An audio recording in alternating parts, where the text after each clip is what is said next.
Does He really care? Does He even care if I pray or not? Now this question is actually more about, does He need my prayer or not? You're forgetting that the prayer isn't for Allah. It's for you. It's not for Allah. If all the people in the world, all they did with their life was pray to Allah, it would not make Him any richer. It wouldn't add to His kingdom because He already owns all of kingdom. And if no one mentioned Allah ever again, it doesn't diminish His dominion, His kingdom, His glory in any way. He doesn't need us. We need Him. We need Him. So the question is, do you feel like you need to pray?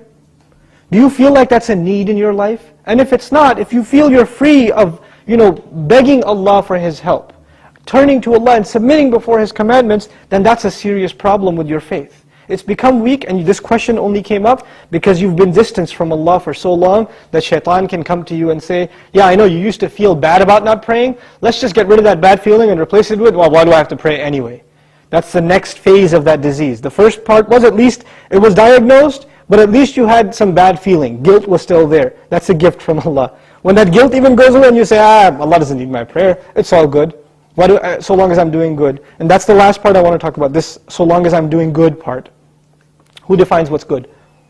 There are two kinds of good in this world. Please remember this, okay? There are two kinds of good. There's ethical good. I'm good to my neighbor, I'm honest at work, I'm nice to people, I don't steal, I don't cheat, these are ethics, basic ethics, right? That everybody, I tell the truth, I'm honest, I pay my taxes, blah, blah, blah. These are ethical truths, okay? And I'm honest in business. Then there are religious goods. I go to Hajj, I give zakat, I pray 5 times a day, I fast in the month of Ramadan. These aren't ethical realities, these are religious goods. Good deeds that are religious, and good deeds that are ethical, moral in nature. What happens a lot of times with Muslims and with non-Muslims, especially it happens with Muslims, is that we make a distinction between these two things. So in the Muslim world, you will find people that are morally good. They're nice to their family, they take care of their kids, they're responsible in the household, they're nice to their neighbors, they're honest at work, good people. But guess what? No religion. I don't need religion to be good, is what they say.